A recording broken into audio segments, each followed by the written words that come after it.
اعوذ باللہ من الشیطان الرجیم بسم اللہ الرحمن الرحیم وما نرسل المرسلین الا مبشرین ومنذرین فمن آمن واصلح فلا خوف علیہم ولا هم يحزنون۔ اس آیت کریمہ کے اندر یعنی آیت نمبر 48 سے لے کر آیت نمبر 51 تک اور اس کے آگے بھی اسی مضمون کا ہی تتمہ ہے۔ انبیاء اور رسل کی بعثت کا مقصد بیان کیا گیا کہ اللہ تعالیٰ نے انبیاء کرام علیہم السلام کو، رسول کرام علیہم السلام کو کیوں بھیجا ہے، ان کا جو صحیح منصب ہے نا، جس کام کے لیے وہ تشریف لاتے ہیں، اللہ تبارک و تعالیٰ نے وہ بیان کیا یہاں۔ وہ یہ کہ مشرکین جو ہیں وہ یہ استحالہ پیش کرتے تھے کریمہ کا صلی اللہ علیہ وآلہ وسلم کے نبی ہونے پر۔ وہ کہتے تھے کہ یہ محال ہے کہ کوئی انسان نبی بن کے آ جائے، انسان بھی وہ جو ہمارے سامنے کھاتا پیتا بھی ہو، بازاروں میں بھی جاتا ہو، اور ساتھ ساتھ وہ شادی بیاہ بھی کرتا ہو، اور اس کے بچے بھی ہوں، وہ رب کا رسول ہو، وہ رب کا نبی ہو۔ ایسا کبھی نہیں ہو سکتا۔ یعنی جو حاجات بشریہ ہیں اس سے نبی اور رسول کو ماوراء ہونا چاہیے، جو بشر ہونے کے تقاضے ہیں وہ اس میں نہ پائے جائیں۔ ایسا نبی اور رسول ہو تو ہم مانیں۔ یہ تو ہمارے اندر ہی پیدا ہوئے ہیں، ہمارے اندر ہی ان کا بچپن گزرا ہے، پھر لڑکپن گزرا ہے، پھر جوانی گزری ہے، پھر اب اس عمر کو پہنچے ہیں، تو یہ ہم کیسے مان جائیں ان کو یہ نبی اور رسول ہیں؟ جی یہ اپنے تئیں وہ استحالہ پیش کرتے تھے کہ ایسا ہو ہی نہیں سکتا کہ بشر ہو اور وہ بشری تقاضے پورے کرنے والا ہو، بشری تقاضے اس میں پائے جائیں، وہ نبی رسول نہیں ہو سکتا۔ وہ بشری تقاضوں سے ماوراء ہو تو ہمانے بھی واقعی نبی اور رسول بن کے آیا ہے۔ اللہ اکبر کبیرہ، خالق اور مالک نے اس آیت کریمہ کے اندر نبی اور رسول کا جو صحیح منصب ہے وہ بیان کیا ہے۔ نبی اور رسول کا جو منصب ہے نا صحیح، اللہ تبارک و تعالی نے اسے بیان کر کے مشرکین کو جواب دیا ہے۔ اور یہ ذہن میں رہے، قرآن کریم جو ہے چونکہ یہ ہر دور کے لیے رہنمائی کا سامان کرتا ہے، ہر دور کے بھٹکے ہوئے لوگوں کو راہ حق دکھاتا ہے، ہر دور کے بے دینوں کو دین حق کی صحیح سمت متعین کر کے دیتا ہے، تو یہاں پر صرف جواب انہیں نہیں ہے بلکہ آج کے دور کے جو ہمارے مسلمان جو بیچارے بھٹکے ہوئے ہیں، جو نبی اور رسول کے منصب کو بھولے ہوئے ہیں، یعنی وہ لوگ جو علم رکھنے والے ہیں، ان کو یہ باور کراتا ہے قرآن کریم کہ تم نبی صلی اللہ علیہ وآلہ وسلم کے وارث ہو۔ جو منصب رسول اللہ علیہ السلام کا تھا، جو کام ان کے ذمہ تھا، وہی کام تمہارے ذمہ بھی ہے۔ نہیں سمجھ آیا؟ وارث تو تبھی بنیں گے نا جو کام کریم آقا علیہ السلام کے ذمہ ہے، جو کھڑا ہو کے وہ کام کرے گا وہی کریم آقا علیہ السلام کا سچا وارث اور جانشین کہلائے گا۔ اور ہمارے ائمہ نے نقل کیا ہے کہ علماء جو ہیں یہ رسول اللہ علیہ السلام کے خلیفے ہیں، علماء رسول اللہ علیہ السلام کے خلیفے ہیں، نائب ہیں کریم آقا صلی اللہ علیہ وآلہ وسلم کے، کیونکہ حدود و تعزیرات بیان کرنے والے یہی ہیں، رب تعالیٰ کے احکامات بیان کرنے والے یہی ہیں، کریم آقا صلی اللہ علیہ وآلہ وسلم کی سنتوں کو کھول کھول کر بیان کرنے والے یہی ہیں، احکامات شریعہ کو لوگوں پر بیان کرنے والے یہی ہیں۔ تو پھر کریم آقا صلی اللہ علیہ وآلہ وسلم کے سچے وارث اور سچے خلیفے بھی علماء ہی ہیں۔ جی اب منصب نبوت اور رسالت جب بیان ہوگا تو علماء کی ذمہ داری بھی اسی سے عیاں ہو جائے گی کہ علماء کے ذمہ کیا ہے۔ جی اللہ تبارک و تعالی نے ارشاد فرمایا، جی دیکھیں اللہ اکبر، صرف 2-3 جملوں کے اندر خالق اور مالک نے نبی اور رسول کا منصب بیان کر دیا، ان کی بعثت کا مقصد بیان کر دیا۔ اللہ اکبر، اللہ تعالی نے ارشاد میں وما نرسل المرسلین الا مبشرین ومنذرین، بس اتنا فرمایا کہ ہم نے رسولوں کو اس لیے بھیجا ہے کہ وہ جنت کی خوشخبری سنائیں،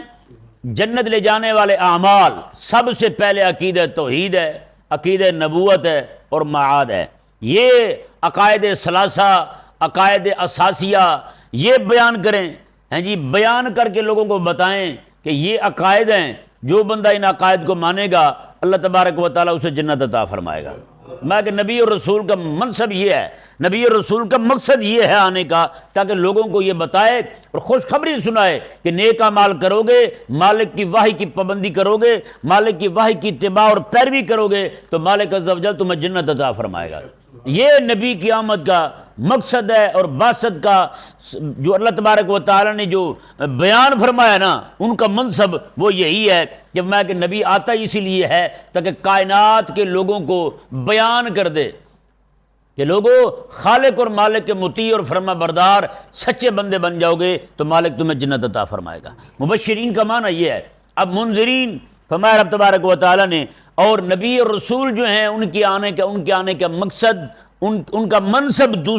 کا دوسرا حصہ کیا ہے، منصب کا دوسرا جز کیا ہے؟ میں کہ منصب کا دوسرا جز یہ وہ منذرین اور ڈر سناتے ہیں۔ اگر تم نے توحید چھوڑی، شرک میں مبتلا ہوئے، جہنم جاؤ گے، ایمان چھوڑا، کفر میں مبتلا ہوئے، جہنم جاؤ گے، نیک اعمال چھوڑے اور گندے اعمال اختیار کیے، جہنم جاؤ گے۔ میں کہ نبی کے آنے کا مقصد جو ہے ان دو لفظوں میں بیان کر دیا خالق اور مالک نے، کہ فرمایا کہ مبشرین و منذرین، نبی اور رسول آتے اسی لیے ہیں تاکہ لوگوں کو صحیح عقائد اختیار کرنے پر، صحیح اعمال اختیار کرنے پر، مالک عز و جل کے حکم کی پابندی کرنے پر انہیں بتا دیں کہ تم جنت جاؤ گے، اور اللہ تبارک و تعالیٰ کے احکامات کی مخالفت پر، رب تبارک و تعالیٰ کی نافرمانی کرنے پر یہ انہیں بتا دیں ان لوگوں کو کہ تم جہنم جاؤ گے۔ میں کہ نبی کا منصب صرف یہی ہے،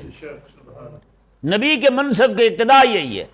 نبی صلی اللہ علیہ وآلہ وسلم، آدم علیہ السلام سے لے کر میرے لجپال نبی کریم آقا صلی اللہ تعالیٰ علیہ وآلہ وسلم پر ہر نبی کو حکم یہی تھا، کیونکہ رب تبارک و تعالیٰ نے یہاں یہ نہیں فرمایا کہ میں نے اپنے حبیب کو یہ ذمہ دیا ہے، میرے حبیب کا منصب صرف یہی ہے، نہ کہ آدم علیہ السلام سے لے کر سارے نبی اور رسول سب کا منصب یہی ہے، سارے رسولوں نے یہی کام کیا ہے اور میرے حبیب کا کام بھی یہی ہے۔ اندازہ لگائیں کس پائرائے میں اللہ تبارک و تعالیٰ نے ان مشرکین کے سارے اعتراضات کو ہوا منصورہ کر دیا۔ میں تم کون سی باتیں لیے بیٹھے ہو ہیں جناب، یہ رسول ہیں، یہ انسان ہیں، یہ بشر ہیں، گلیوں میں چلتے پھرتے ہیں، کھاتے پیتے ہیں، شادی بیاہ کرتے ہیں، ان کے تو بچے ہیں۔ رب تبارک و تعالیٰ نے فرمایا یہ تو باتیں کرنے کی ہے ہی نہیں جن باتوں میں تم پڑے ہوئے ہو۔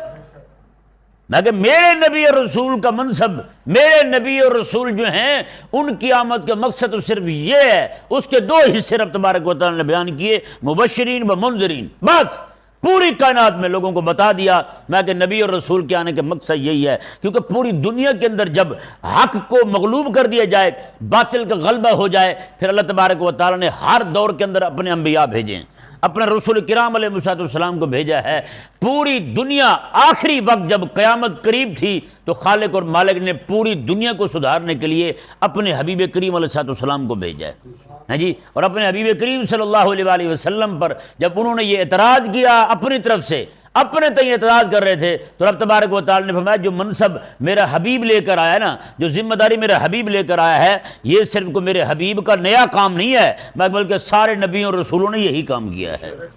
سارے نبی منذرین بھی تھے، سارے نبی مبشرین بھی تھے۔ اب ذرا اندازہ لگائیں پیارے اور محترم بھائیوں، اس آیت مبارکہ نے جس نے منصب نبوت اور رسالت کو واضح کیا، وہی آیت مبارکہ، وہی الفاظ علماء کی ذمہ داری کو بھی بیان کر رہے ہیں۔ علماء کی ذمہ داری کیا بنتی ہے، علماء کے ذمہ کام کیا ہے جی؟ یہ علماء صحیح وارث انبیاء کب بنیں گے؟ یہ وارث انبیاء تب بھی بنیں گے جب یہ کریم آقا صلی اللہ علیہ وآلہ وسلم سے لے کر حضرت آدم علیہ السلام تک سارے انبیاء کرام علیہ السلام جو ہیں، جو ان کے آنے کا مقصد ہے، جو ان کا منصب ہے، اس کی پیروی کریں گے، تب یہ سچے وارث بنیں گے انبیاء کرام علیہ السلام۔ سمجھ آیا مسئلہ جی؟ تو یہ اگر آج ہم دیکھیں کہ ہم کیا کر رہے ہیں، ہر ایک نبی جو ہیں ان کا طریقہ مبارکہ دیکھیں جی۔ حضرت آدم علیہ السلام کو، حضرت موسیٰ علیہ السلام کو دیکھیں، حضرت موسیٰ علیہ السلام کیسے ٹکرا رہے ہیں، ہے یہ نہیں؟ طاغوتی حکومت سے ٹکرائے یا نہیں ٹکرائے، طاغوتی طاقتوں سے ٹکرائے نہیں ٹکرائے۔ حضرت داؤد علیہ السلام کو دیکھیں، بچپن میں آپ نے کھڑے ہو کے جالوت کو قتل کیا تھا۔ طالوت، حضرت طالوت کی فوج میں شامل تھے حضرت داؤد علیہ السلام، ان کے لشکر میں شامل تھے۔ آپ نے صرف ایک پتھر مارا اور اسے جناب ماتھے میں جا لگا، وہیں پہ جناب وہ ڈھیر ہو گیا، جالوت اتنا جابر بندہ، لوگ ڈر رہے تھے اس کے سامنے آنے سے، 70,000 بندوں کو لے کر روانہ ہوئے حضرت طالوت ہیں جی، جب آئے جناب منع کیا کہ پانی صرف تھوڑا تھوڑا پینا ہے تم نے، زیادہ نہیں پینا، کہیں یہ نہ ہو کہ زیادہ پانی پی لو، زیادہ کھا لو، فوجیوں کو زیادہ نہیں کھانا چاہیے نا جی،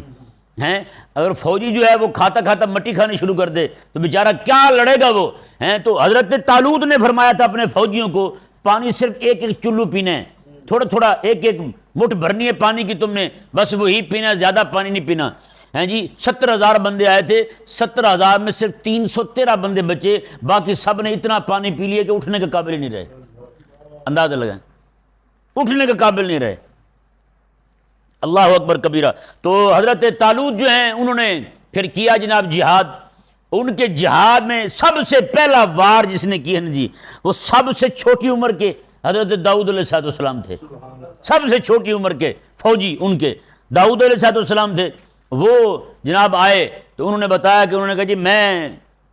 لڑوں گا۔ حضرت طالوت نے پوچھا کہ کبھی آپ نے کوئی لڑائی کی بھی ہے؟ انہوں نے کہا لڑائی تو کبھی نہیں کی، ہاں یہ بات ضرور ہے میں جنگل میں ہوتا ہوں، اپنی بکریاں وہ چراتا ہوں، تو میں کہ بکریاں چرانے سے کیا بندے میں یہ آ جاتا ہے کہ بندہ مجاہد بھی بن جاتا ہے؟ کہا حضرت شیر کو میرے پاس آنے لگے نا شیر پھاڑ کے رکھ دیتا ہوں، بکریوں کے پاس شیر کو نہیں آنے دیتا، آگے آپ خود ہی دیکھ لیں، ہیں جی۔ اور آپ جب جانے لگے نا سچا مجاہد ہو، جب جانے لگے آپ جانے لگے تو راستے میں پتھر بول پڑے، انہوں نے کہا حضرت ہمیں لے کے جائیں اور ٹھوکے ہم انہیں مار نہ دیں تو پھر کہنا، ہیں جی آپ نے راستے سے پتھر اٹھا لیے، وہی پتھر آپ نے گلیل نہیں ہوتی، غلیل میں رکھ کے آپ نے پتھر مارا تھا حضرت داؤد علیہ السلام نے، ہیں جی۔ یار نبی کا منصب تو یہ ہے، نبی کا منصب یہ ہے، موسیٰ علیہ السلام کا منصب کیا ہے؟ ہیں جی موسیٰ علیہ السلام لڑتے لڑتے ہیں جی فرعونیوں کے ساتھ ٹکر ہوئی، ہیں جی سارے کے سارے رب تبارک و تعالیٰ کی مدد پھر شامل حال ہوئی، سارے فرعونی غرق ہو گئے، وہاں سے پھر جہاد کے لیے کھڑے ہو گئے، رب تبارک و تعالیٰ نے فرمایا کہ نبی کا کام جو ہے نا وہ صرف ایک علاقے کو فتح کر کے بیٹھ جانا نہیں ہے، اب جاؤ شام جو ہے وہ بھی انبیاء کی سرزمین ہے، اسے بھی جا کے تم نے فتح کرنا ہے، ہیں جی یہ ذمہ لگا دیا رب تبارک و تعالیٰ نے۔ موسیٰ علیہ السلام وہاں سے پھر روانہ ہو پڑتے ہیں، بھئی حضرت عیسیٰ علیہ السلام کو دیکھ لیں، باقی انبیاء کرام علیہ السلام کی جد و جہد کو دیکھ لیں، میرے کریم آقا علیہ السلام کو دیکھ لیں، آقا علیہ السلام کی ظاہری حیات مبارکہ میں 74 جنگیں لڑی گئیں، کتنی جنگیں؟ 74 جنگیں کریم آقا علیہ السلام نے خود، جناب 27 جنگوں میں تو آقا علیہ السلام خود تشریف لے گئے ہیں، باقی جنگوں میں کریم آقا علیہ السلام نے اپنے صحابہ کرام علیہ مردوان کو روانہ فرمایا ہے۔ اب آپ خود اندازہ لگا سکتے ہیں کہ یہ جناب انبیاء کا مشن کیا ہے، انبیاء کی آمد کا مقصد کیا ہے، انبیاء کرام علیہ السلام کا منصب کیا ہے، وہ جناب اگر آج ہم علماء کو دیکھیں وہ بھی اگر صحیح معنوں میں پورا کر رہے ہیں تو پھر تو سچے وارث ہیں حضور کے، کہ نہیں سمجھ آیا؟ طاغوت سے ٹکر جب نبی کی ٹکر رہی ہے تو نبی کے وارث کی ٹکر کیوں نہیں؟ نبی کے وارث طاغوت سے سمجھوتا کیوں کر گیا؟ ہیں جی طاغوت تمہیں کہے کہ بت کو سجدہ کر دو تم نے کر دیا تو نبی کا وارث نہیں ہے، تو پھر طاغوت نے تمہیں کہا کہ میری حکومت سے سمجھوتا کر، تو نے کہا ٹھیک ہے ہو گیا، طاغوت نے تجھے کہا کہ مسجد کے سپیکر اتار دے، تو نے کہا ٹھیک ہے قبول ہے مجھے، تو پھر نبی کا وارث نہیں ہے۔ نبی کا وارث سچا وہ ہوتا ہے جس کا ہمیشہ طاغوت کے ساتھ ٹکراؤ رہتا ہے، طاغوت کی مخالفت کرتا رہتا ہے اور مخالفت کرتے کرتے اس دنیا سے رخصت ہو جاتا ہے، امام اعظم ابو حنیفہ کی طرح، امام احمد بن حنبل کی طرح، امام مالک کی طرح، امام شافعی کی طرح، مجدد الفسانی کی طرح، ہیں جی ٹکراؤ رہتا ہے زندگی ساری، سکون کبھی نہیں ہوتا۔ دیکھیں جی کریم آقا صلی اللہ علیہ وآلہ وسلم اگر رات دن پریشان رہتے ہیں، غمگین رہتے ہیں، امت کے غم میں، امت کی فکر میں، لوگوں کو کفر اور شرک میں مبتلا دیکھ کر اگر حضور پریشان رہتے ہیں کہ میرے رب کی نافرمانی کر رہے ہیں، یہ کفر شرک چھوڑ کے میرے رب کو سجدہ کیوں نہیں کرتے ہیں جی، اگر میرے کریم آقا علیہ السلام کے دل میں یہ غم ہے اور رب تبارک و تعالی حضور کا یہ غم ہلکا کرنے کے لیے قرآن نازل کرے تو پھر آج کے مولوی کا دل خالی کیوں ہے؟ اس غم سے آج کے مولوی کا دل خالی کیوں ہے؟ یہ بھی تو بتائیں بھائی۔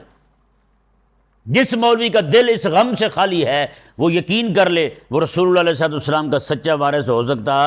نہیں، حضور کا وارث نہیں ہے، اور کسی کا وارث ضرور ہوگا لیکن رسول اللہ علیہ السلام کا وارث نہیں ہے۔ خالق اور مالک نے ارشاد فرمایا جی دیکھیں فمن آمن واصلح، ہیں جی یہ آیت مبارکہ کے اندر پہلے حصے میں جی پہلے حصے میں اللہ تبارک و تعالیٰ نے نبی کا منصب بیان کیا، اور آیت کریمہ کے دوسرے حصے کے اندر اللہ تبارک و تعالیٰ نے نبی کی دعوت سے متاثر ہو کر نبی کی دعوت کو قبول کر لینے والا بندہ جو ہے اس کی عظمت اور شان کو بیان فرمایا، اس کے انعام کو بیان فرمایا ہیں۔ اللہ تبارک و تعالیٰ نے فرمایا فَمَنْ آمَنَ وَأَصْلَحَ، جو کو بندہ ان انبیاء کی دعوت سے متاثر ہو کر ایمان لے آئے، وَأَصْلَحَ اور اصلاح کر لے، ہیں جی، فَلَا خَوْفٌ عَلَيْهِمْ وَلَا هُمْ يَحْزَنُونَ، اس پر نہ کوئی غم ہوگا نہ ہی کوئی خوف ہوگا۔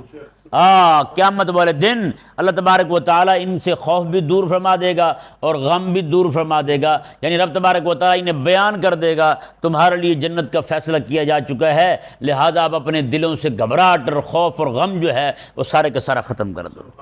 انہیں پھر دنیا کی زندگی پر بھی کوئی پریشانی نہیں ہوگی، غمگین نہیں ہوں گے۔ یہ ذہن میں رہے، غم کا تعلق ماضی کے ساتھ ہوتا ہے، خوف کا تعلق مستقبل کے ساتھ ہوتا ہے۔ جی، پیچھے کچھ ہو چکا ہے اس کا غم ہوتا ہے بندے کو، اس کا کیا ہوتا ہے؟ غم ہوتا ہے۔ کوئی بندہ ہے، قریبی ہے، رشتہ دار ہے، مال دولت کوئی شاید دنیا سے ہاتھ سے چلی گئی ہے تو اس کا غم ہے۔ جی، آگے کسی کے دنیا سے جانے کا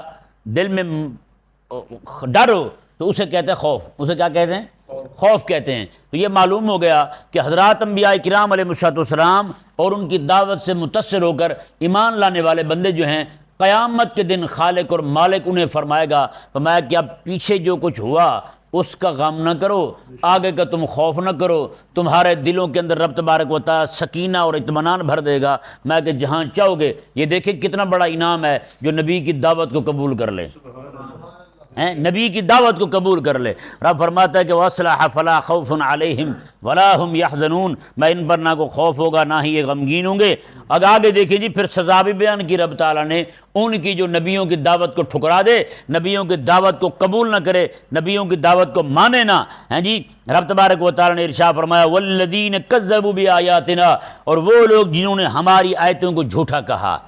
جنہوں نے ہماری آیتوں کو، ہماری شریعت کو، ہمارے نبیوں اور رسولوں کو جھوٹا کہا۔ رب تعالیٰ نے فرمایا یمسہم العذاب بما کانوا یفسقون، انہیں ضرور عذاب پہنچے گا بدلہ اس کا جو فسق کیا کرتے تھے، جو فسق کیا کرتے تھے۔ جو ہمارے آج بھی کوئی بندہ رب تبارک و تعالیٰ کی، آج بھی کوئی مولوی کسی عالم کی دشمنی کے اندر آ کر اگر وہ دین کا کام کر رہا ہے، یہ اس کے دین کے کام کو روکنے کی کوشش کرتا ہے، وہ دعوت کا کام کر رہا ہے، یہ اس کی دعوت کو روکنے کا کام کرتا ہے، کسی عالم کی دشمنی کے اندر حق کی دشمنی کرتا ہے، کسی عالم کی دشمنی کے ساتھ پورا کر اپنے عالم کی دشمنی کو پورا کرنے کے لیے دین کی دشمنی پہ اتر آتا ہے، تو وہ بندہ بھی اسی آیت مبارکہ کی وعید میں شامل ہے۔ رب تعالیٰ نے فرمایا والذین کذبوا بآیاتنا، جو لوگ ہماری آیتوں کو جھوٹا کہتے ہیں، ہماری آیتوں کو جھوٹا کہتے ہیں، یمسہم العذاب بما کانوا یفسقون،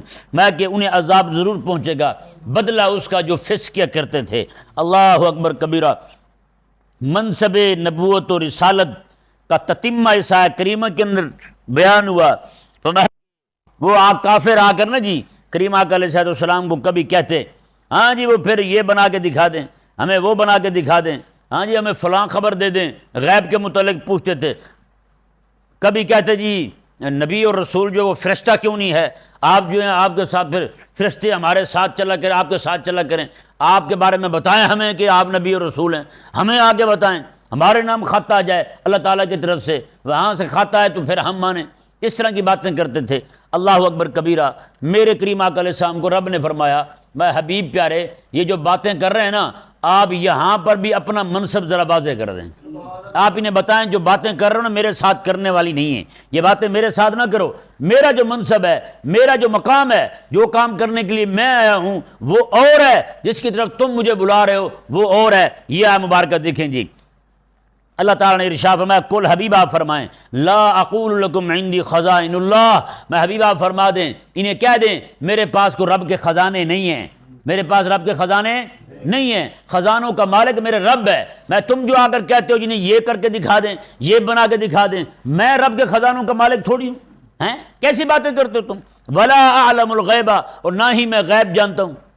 آج خود مجھے کسی شے کا پتہ نہیں ہے، مجھے صرف اسی شے کا پتہ ہے جو میرے رب مجھے علم عطا فرماتا ہے، میرے رب مجھے عطا فرماتا ہے، اسی شے کو میں جانتا ہوں، آج خود کوئی شے میں نہیں جانتا، رب تبارک و تعالیٰ عطا فرماتا ہے وہی جانتا ہوں۔ اللہ اکبر۔ ولا اقول لکم انی ملک، اور نہ ہی میں نے یہ دعویٰ کیا کہ میں فرشتہ ہوں، میں نے فرشتے ہونے کا دعوی نہیں کیا، جب میں نے دعوی نہیں کیا تو تمہارا اس بات پہ اعتراض کرنا چے معنی دارت، کس لیے اعتراض کر رہے ہو تم؟ یہ تین باتیں کہہ کے رب تبارک و تعالیٰ نے فرمایا نہ یہ باتیں جو تم کر رہے ہو نا مجھ سے، یہ ہمارا کام ہے ہی نہیں۔ ہاں، نہ رب تبارک و تعالیٰ کے خزانے میں کہتا ہوں کہ خزانوں کا مالک میں ہوں، نہ میں یہ کہتا ہوں میں غیب جانتا ہوں، نہ میں یہ کہتا ہوں کہ میں فرشتہ ہوں۔ یہ تین باتیں کریم آقا صلی اللہ علیہ وآلہ وسلم کو فرمائیں ہیں جی، یہ ذہن میں رہے۔ کریم آقا صلی اللہ علیہ وآلہ وسلم کو رب تبارک و تعالیٰ نے ہر شے عطا فرمائی ہے، ہیں جی، جنت کی چابیاں تک رب تبارک و تعالیٰ نے حضور کو عطا فرمائی ہیں جی۔ یہ کریم آقا صلی اللہ علیہ وآلہ وسلم کو رب تبارک و تعالیٰ نے فرمایا کہ جیسے چاہیں محبوب کریم علیہ السلام تصرف فرمائیں ہیں جی۔ اور دوسرا یہ کہ کریم آقا صلی اللہ علیہ وآلہ وسلم غیب کی بات آئی تو یہ ذہن میں رہے، ہمارا اہل سنت کا عقیدہ آقا علیہ السلام کے علم غیب کے متعلق وہ یہ ہے کہ وحی کے شروع ہونے سے لے کر وحی کے اتمام تک، وحی کے اکمال تک، جیسے رب تبارک و تعالیٰ کے قرآن کی آخری وحی نازل ہوئی، ویسے ویسے جیسے وحی آتی رہی، ویسے ویسے آقا علیہ السلام کو غیب کا علم عطا کیا جاتا رہا۔ جیسے وحی پوری ہو گئی آقا علیہ السلام پر، وحی کے پورے ہونے کے ساتھ میرے کریم آقا علیہ السلام کو پوری کائنات کے ذرے ذرے کا علم عطا فرما دیا گیا۔ علم غیب حضور کو دیا گیا ہے، اس سے انکار نہیں ہے جی۔ یہ جو یہاں فرما رہا ہے میں غیب جانتا ہوں، یعنی کہ ہر طرح کا یہاں سے نفی جو ہے وہ علم غیب کلی کی ہے۔ کس کی نفی ہے؟ کلی کی نفی ہے، کیونکہ ابھی تو وحی آ رہی ہے جی، وحی کے آتے ہوئے مکمل وحی نہیں ہوئی ہے جی۔ یہ دیکھیں نا جی، سورہ مبارکہ مکہ میں نازل ہو رہی، مکی سورت جو ہے، مکی سورت کے اندر یہ بیان کیا جا رہا ہے کہ فرمایا کہ میں یہ نہیں کہتا تمہیں مجھے علم غیب ہے، یعنی علم غیب کلی ہے، میں یہ نہیں کہتا، جتنا میرے پاس آ چکا ہے وہ آ چکا ہے، آگے آ رہا ہے جی۔ آقا علیہ السلام کے وصال شریف تک ہر شے کا جہاں جہاں قرآن میں آیا ہے کہ حضور کو یہ نہیں پتا، یہ نہیں پتا، ساری چیزوں کا علم رب تبارک و تعالیٰ نے محبوب کریم علیہ السلام کو آپ کے وصال شریف سے پہلے عطا فرما دیے، چاہے وہ روح کا علم ہو، چاہے وہ قیامت کے قائم ہونے کا علم ہو، یہ سارے کے سارے علوم خالق اور مالک نے حبیب کریم صلی اللہ علیہ وآلہ وسلم کو قرآن کریم کی وحی کے پورا ہونے کے ساتھ سارے عطا فرما دیے۔ سمجھ آیا نا مسئلہ؟ ہاں، جتنی آیات کریمہ ایسی ہیں حضور سے علم غیب کی نفی والی، وہ ساری کی ساری وحی کے نزول کے دوران کی ہیں، جب وحی پوری ہو گئی، کیونکہ رب تبارک و تعالیٰ نے سارے علوم قرآن میں بیان کر دیے ہیں، یہاں تک کہ رب تبارک و تعالیٰ نے حضرت عبداللہ بن عباس جب فرماتے ہیں، حضور کے شاگرد ہیں، کہتے ہیں لو ضاع علی کال بعیر لوجدتہ فی القرآن، باتیں میرے اونٹ کی رسی گم ہو جائے میں ڈھونڈنے وہاں نہیں جاتا ہوں، بلکہ رب کا قرآن کھولتا ہوں مجھے پتہ چل جاتا ہے کہاں پڑی ہوئی ہے۔ جب عبداللہ بن عباس حضور کے شاگرد ہیں، ان کے علم کا یہ مقام ہے، تو پھر حضور کے علم کا کیا مقام ہوگا؟ حضرت شیخ اکبر محی الدین بریلوی رحمہ اللہ، آپ ایک مرتبہ سفر کر رہے تھے، گدھے پر سوار تھے، تو گدھے کا پاؤں پھسلا، آپ نیچے گر گئے، آپ نیچے گر گئے، نیچے گرے تو لوگ آئے بھاگ کے اٹھانے کے لیے بھی، حضرت شیخ اکبر گر گئے ہیں، تو آپ نے کہا ٹھہرو ٹھہرو، وہ ٹھہر گئے، تھوڑی دیر بعد کہنے لگے آپ اٹھاؤ، انہوں نے کہا حضرت تب کیا تھا اور اب کیا ہے؟ میں کہ یار میں گرا ہوں نا، تو میں نے سوچا میں قرآن میں دیکھوں تو صحیح میرے گرنے کا بھی ذکر ہے یا ایسے گر گیا ہوں، میرے گرنے کا بھی ذکر ہے یا ایسے گر گیا ہوں، تو میں سورہ فاتحہ کے اندر میرے گرنے کا ذکر اور میرے اٹھانے والوں کا ان کے نام جی پورے علاقے کا ذکر سورہ فاتحہ میں موجود ہے، سورہ فاتحہ میں۔ اور یہ تو وہ ہے حضرت شیخ اکبر رحمہ اللہ جو حضرت سیدنا الشیخ الامام عبد القادر الجیلانی رضی اللہ تعالیٰ عنہ کے شاگرد کے مرید ہیں، وہ آپ کے مرید کے مرید ہیں، آپ کے خلیفے کے مرید ہیں، کیونکہ حضرت شیخ اکبر رحمہ اللہ جو ہیں آپ رحمہ اللہ حضرت مغربی رحمہ اللہ کے مرید ہیں اور ان کے شاگرد بھی ہیں، اور حضرت مغربی رحمہ اللہ جو ہیں آپ نے حج کے موسم میں، حج کے ایام میں حضرت سیدنا شیخ الامام عبد القادر الجیلانی رضی اللہ تعالیٰ عنہ سے اکتساب فیض کیا تھا۔ ہاں جب وہاں سے فیض حاصل کیا حج کے دنوں میں، وہیں ملاقات ہوئی ان کی، کیونکہ بغداد تو نہیں گئے نا حضرت شیخ مغربی رحمہ اللہ، وہیں پہ مکہ مکرمہ میں حج کے ایام میں، جیسے آج کل ایام چل رہے ہیں حج کے، اسی طرح حج کے ایام میں ان کی ملاقات ہوئی، وہیں سے اکتساب فیض کیا، وہ پھر فیض بانٹتے بانٹتے پہنچے ہیں۔ دوسری بات یہ بھی ہے حضرت شیخ اکبر رحمہ اللہ جو ہیں آپ کے والد شیخ اکبر کے والد جو ہیں وہ حضرت سیدنا شیخ الامام عبد القادر جیلانی رضی اللہ تعالیٰ عنہ کے مرید تھے۔ ان کے پاس گئے، جا کر کہا کہ حضور دعا کریں اللہ تبارک و تعالیٰ مجھے بیٹا عطا کرے، تو آپ نے فرمایا حضرت غوث پاک رضی اللہ تعالیٰ نے، اللہ تعالیٰ تجھے بیٹا دے گا، ہاں جی وہ ایسا عالم ہوگا، اس جیسا عالم نہیں ہوگا اس کے زمانے میں، اتنا بڑا عالم ہوگا۔ ہاں جی وہ پھر ہوئے حضرت سیدنا شیخ اکبر رحمہ اللہ۔ اور مزے کی بات دیکھیں، حضرت غوث پاک رضی اللہ تعالیٰ عنہ کی دعا سے پیدا ہو رہے ہیں شیخ اکبر رحمہ اللہ۔ شیخ اکبر رحمہ اللہ جو ہیں آپ مرید تھے حضرت سیدنا ارطغرل الغازی رحمہ اللہ کے، ارطغرل الغازی رحمہ اللہ کے مرید تھے، پیر تھے، شیخ تھے آپ حضرت شیخ اکبر رحمہ اللہ۔ اور بعد میں جو سلطنت عثمانیہ قائم ہوئی، اتنے 100 سالوں تک، 600 سالوں سے زائد تک وہ حکومت قائم رہی، اسلام کی حکومت قائم رہی، اہل اسلام کو غلبہ اور سطوت حاصل رہی۔ وہ میں کہتا ہوں حقیقت والی بات ہے، اگر غور کیا جائے تو فیض حضرت سیدنا شیخ الامام عبد القادر جیلانی کا ہے، ہیں جی اس پہ ہم نے کام کیا ہے سارا۔ حضرت سیدنا شیخ الامام عبد القادر جیلانی اور عالمی انقلاب، پوری دنیا میں جو انقلاب بپا ہوا ہے نا حضرت غوث پاک رضی اللہ تعالیٰ عنہ کے بعد، ہیں جی پوری دنیا کی کفر کی حکومتیں ساری کی ساری ان کی جڑیں کھوکھلی کر دی گئیں، ان کو تباہ کر دیا گیا، اہل اسلام کو رب تعالیٰ نے غلبہ عطا فرمایا۔ وہ سارے کا سارا حضرت سیدنا عبد القادر جیلانی رضی اللہ تعالیٰ عنہ کے ان دروس کی برکت تھی جو آپ اپنے ہفتے میں 2 بار آپ دیا کرتے تھے، 2 درس دیتے تھے حضرت غوث پاک رضی اللہ عنہ ہفتے کے اندر، ایک عیدگاہ میں ہوتا تھا اور ایک آپ کی خانقاہ میں مدرسہ میں، وہیں پہ آپ کا درس ہوتا تھا، 2 درس ہوتے تھے آپ کے۔ پورا ہفتہ آپ گھر سے باہر نہیں نکلتے تھے، پورا ہفتہ گھر سے باہر نہیں جاتے تھے، جمعے والا دن مسجد جاتے تھے، جمعے والا دن مسجد جاتے تھے، پورا ہفتہ آپ مدرسے میں رہتے تھے، وہیں پڑھتے پڑھاتے رہتے تھے، ہاں جی وہیں خانقاہ بھی ساتھ تھی، وہیں تربیت کرتے تھے۔ اللہ اکبر کبیرہ، میں کہتا ہوں قسم خدا کہ ایک عبد القادر جیلانی، ہاں جی مسجد اقصی فتح ہو تو اس میں فیض حضرت غوث پاک رضی اللہ تعالیٰ عنہ، شاگرد غوث پاک رضی اللہ عنہ کے، جو بھی پڑھ کے جاتا آپ فرماتے چل بھی تلوار اٹھا اور چلا جاتا ہوں، یا مدرسہ بنا کے فوجی تیار کر حضور کے دین کے لیے، علماء تیار کر حضور کے دین کے لیے، 2 ہی کام کرتے تھے حضرت سیدنا شیخ الامام عبد القادر جیلانی رضی اللہ تعالیٰ عنہ کے شاگرد، ہیں جی مسجد اقصی فتح ہو، فلسطین سے چوڑے نکل جائیں، ہیں جی کام صلاح الدین ایوبی کا، صلاح الدین ایوبی بھی غوث پاک کی دعا سے پیدا ہوئے، اندازہ لگائیں۔ ان کے والد آئے تھے نا حضرت سیدنا غوث پاک کے پاس، کہنے لگے جی دعا کریں رب تبارک و تعالیٰ کرم فرمائے، ہیں جی اللہ تعالیٰ نے بیٹا عطا کیا، 7 سال کی عمر میں لے کے آئے تھے صلاح الدین ایوبی کو غوث پاک کی بارگاہ میں، کہا کہ بیٹا تجھے اپنے پیر کے پاس لے چلتا ہوں۔ جب لے کر آئے حضرت غوث پاک رضی اللہ عنہ کے پاس تو کہا جی حضور دعا کریں اس کے لیے۔ آپ نے دعا کی اور اس طرح آنکھ اٹھا کے دیکھا نا، اور میں یہ بچہ اسلام کا بڑا مجاہد بنے گا، یہ دعا کر دی اور بنا پھر ایوبی۔ ہاں جی آج بھی ایوبی اور زنگی کے نام سے یہ رکھتے ہیں کافر، جی آج بھی ڈرتے ہیں، انہیں ڈر ہے کہیں یہ نہ ہو کہ اس مزاج کے بندہ پھر کھڑا ہو جائے، کہیں یہ نہ ہو کہ پھر جناب کھڑا ہو کہ کوئی مسجد اقصی ہم سے چھین لے، ایسے نہیں خوف تاری، انہوں نے کچھ کیا ہے۔ ایک آج ہم بزدل ہیں، ہم سے کچھ نہیں ہوتا، لیکن ہمارے بڑے تو بہادر تھے، اللہ اکبر کبیرہ۔ جب آخری بار ملنے لگے نا نور الدین زنگی اور ایوبی رحمہ اللہ آپس میں، حضرت زنگی رحمہ اللہ نے نور الدین صلاح الدین ایوبی رحمہ اللہ کو روانہ کرنا چاہا، الوداع کرتے ہوئے جب ایسے جفی ڈالی نا جی، دیکھ کے 20 یہودی مر گئے تھے، دیکھ کے 20 یہودی مر گئے۔ اسلام کے شیر ایسے جناب ایک دوسرے سے جناب مل رہے ہیں، اندازہ لگائیں، ہمارے تو بڑے وہ تھے یار، مسلمان آپس میں جفی ڈالیں کافر مر جائیں، 20 کافر مر گئے صرف جفی ڈالتے ہوئے۔ یہاں پہ جب سلطان محمود غزنوی رحمہ اللہ کے گھوڑے گزرتے تھے نا ہندوستان میں، آج کے مولوی سمجھوتا کر گئے ہیں، ہندو کو کہا جو تجھے دین قبول ہے وہی مجھے بھی قبول ہے، اس نے مدینے کی طرف نہیں دیکھا، یا رسول اللہ جو آپ کو دین قبول ہے وہی مجھے بھی قبول ہے،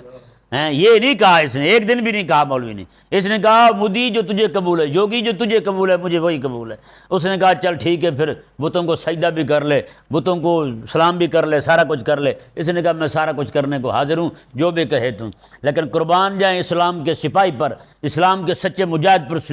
سلطان محمود غزنوی رحمہ اللہ پر۔ جب ہندوستان میں گلیوں میں جناب آپ کے گھوڑے گزرتے تھے نا، گھوڑوں کی ٹاپ سن کے ہندو عورتوں کے حمل گر جایا کرتے تھے، حمل گر جایا کرتے تھے یار۔ کہاں وہ ایک مسلمانوں کو سطوت حاصل تھی، تنتنا تھا مسلمانوں کا، کہاں آج ہم آ گرے ہیں یار، کہاں ہم گرے پڑے ہیں۔ اللہ اکبر کبیرہ۔ خالق اور مالک نے ارشاد فرمایا، جی دیکھیں، فرمایا کہ ان اتبع الا ما یوحى الی، اللہ اکبر، میں کہ نا میں یہ نہیں کہتا تمہیں کہ خزانے ہیں میرے پاس رب کے، میں یہ نہیں کہتا کہ غیب کے علم ہے میرے پاس، نہ میں یہ کہتا ہوں تمہیں کہ میں فرشتہ ہوں، بلکہ ہاں میں ہوں کون، میرا منصب کیا ہے؟ اللہ اکبر، ان اتبع الا ما یوحی الی، میں تو اپنے رب کی وحی کی پیروی کرتا ہوں، بس اس سے اگلی بات کوئی نہیں۔ ان اتبع الا ما یوحی الی، نہ میں کوئی دعوے کرتا ہوں، نہ میں کوئی اور بات کرتا ہوں، میں رب کی وحی کی اتباع کرتا ہوں، اور میں یہی چاہتا ہوں جیسے میں رب کی وحی کا پیروکار ہوں، پوری دنیا کے لوگ بھی میرے رب کی وحی کے پیروکار ہو جائیں۔ بس بتائیں جی کس عظیم پیرائے کے اندر، کس خوبصورت انداز میں رب تبارک و تعالیٰ نے محبوب کریم علیہ السلام کی زبان سے نبی کا منصب اور ذمہ داری بیان کروائی۔ ان اتبع الا ما یوحی الی۔ آج بھی مولوی کو کہا جائے مولوی صاحب ذرا پولا دین بیان کریں، وہ کہے نہیں جی ان اتبع الا ما یوحی الی، میری ذمہ داری ہے کہ میں رب تبارک و تعالیٰ کی وحی کی پیروی کروں، کسی اور کی بات کو نہ مانوں، کسی اور کی خواہشات پہ نہ چلوں، کسی اور کو دیکھ کے، کسی اور کا منہ دیکھ کے دین بیان نہ کروں، بلکہ میرے اوپر ذمہ داری ہے نبی علیہ السلام کا وارث ہونے کی بنا پر ان اتبع الا ما یوحی الی، میں تو اپنے رب تبارک و تعالیٰ کی وحی کی پیروی کرتا ہوں، بس کسی اور کی پیروی مجھ سے نہیں ہوتی۔ دانے ڈال کے کڑ کڑ کروانا ہیں اور مولوی کا بھی کڑ کڑ کرنا شروع کر دینا، یہ عجیب بات ہے، یہ سمجھ سے بالا تر ہے۔ اللہ اکبر کبیرہ۔ وہ کہتے ہیں نا کہ لومڑی سے یاری لگائے نا بندہ، لومڑی سے یاری لگا لے، لومڑی کے پاس بیٹھتا رہے، لومڑی کی حکومت میں بندہ رہتا رہے، تو پھر ایسا بندے کا یہ ذہن بن جاتا ہے کہ مرغی چوری کرنا یہ بھی ثواب کا کام ہے۔ بھیڑیے کے ساتھ بندہ رہنا شروع کر جائے، بھیڑیا جنگل کا بادشاہ بن جائے، تو اس کی رعایا بھی پھر یہ کہنا شروع کر دیتی ہے بکری چوری کرنا یہ نیکی کا کام ہے، یہ کیا ہے؟ نیکی کا کام ہے۔ ہاں، جیسے آج کل کفر کی حکومتوں کے تحت رہ کے مولوی بھی جہاد کو دہشت گردی کہنے لگے ہیں، کفر کی حکومت کے تحت رہ کر مولوی بھی جہاد کو دہشت گردی کہنے لگے ہیں۔ میں نے کہا بچے ایسے نہیں، کریم آقا علیہ السلام نے فرمایا کہ جہاں پر تمہارے ایمان کو خطرہ ہو وہاں سے ہجرت کر جاؤ، ہاں وہاں سے ہجرت کر جاؤ، بڑا دین تم بیچ چکے ہو، اب کچھ نہیں رہا تمہارے پاس سوائے کل یاریاں رو ختم کے ہیں، باقی سارا کچھ دے بیٹھے ہو۔ اللہ اکبر کبیرہ۔ رب تبارک و تعالیٰ نے ارشاد فرمایا جی دیکھیں اب جو لوگ ایسی باتیں کرتے تھے ان کو رب نے اس آیت کریمہ کے اندر اندھا کہا ہے۔ کیا کہا ہے؟ اندھا کہا ہے۔ جو نبی کے نبوت اور رسالت کے منصب کو سمجھتے ہیں ان رب تبارک و تعالیٰ نے سنکھا کہا ہے۔ سنکھا جانتے ہو؟ دیکھنے والا، بینا، ایک نابینا ہوتا ہے، ایک بینا ہوتا ہے، بینا دیکھنے والا، نابینا نہ دیکھنے والا ہیں۔ رب تبارک و تعالیٰ نے ارشاد فرمایا قل هل يستوي الاعمى والبصير، حبیب آپ فرمائیں جو نبوت اور رسالت کے منصب کو سمجھ کر صرف نبوت اور رسالت کے منصب کی باتیں کرے، لوگوں کو جہنم سے ڈرائے اور جنت کی خوشخبری سنائے، وہ نبی اور رسول کے منصب کی پیروی کر کے وہ صحیح وارث ہے انبیاء اور رسول کا، اور جو بندہ ان باتوں کو چھوڑ کر ان باتوں میں پڑ جائے، علم غیب، خزانے، یہ باتیں کرنی شروع کر دے جو باتیں مشرک کر رہے ہیں، رب تبارک و تعالیٰ نے ارشاد میں حبیب پیارے اندھا ہے وہ جو ایسی باتوں میں الجھا ہوا ہے، نبی کے منصب سے دور جا پڑا ہے، نبی کے منصب کو سمجھا نہیں ہے، اس نے نبی کی ذمہ داری سے آگاہ نہیں ہے۔ یہ رب تبارک و تعالیٰ نے فرمایا کہ اعمیٰ، یہ اندھا ہے، اور بصیر کون ہے؟ بصیر وہ ہے، صاحب بصیرت وہ ہے جو انبیاء اور رسول کرام علیہ السلام کے منصب کی پیروی کر کے اس منصب کا جو حصہ رب تبارک و تعالیٰ نے اسے عطا کیا ہے، یعنی ذمہ داری دی ہے تبلیغ کی، ترویج کی، اشاعت دین کی، دفاع دین کی، وہی کرتا پھرتا ہے۔ تو فرمایا کہ وہ بندہ آنکھوں والا ہے، دوسرا اندھا ہے جو ان باتوں میں پڑا ہوا ہے۔ افلا تتفکرون، رب نے ارشاد میں تم غور کیوں نہیں کرتے؟ اوے عقل کیوں نہیں آتی تمہیں؟ وہ سوچتے کیوں نہیں؟ اللہ اکبر کبیرہ۔ اللہ تبارک و تعالی سمجھنے کی توفیق عطا۔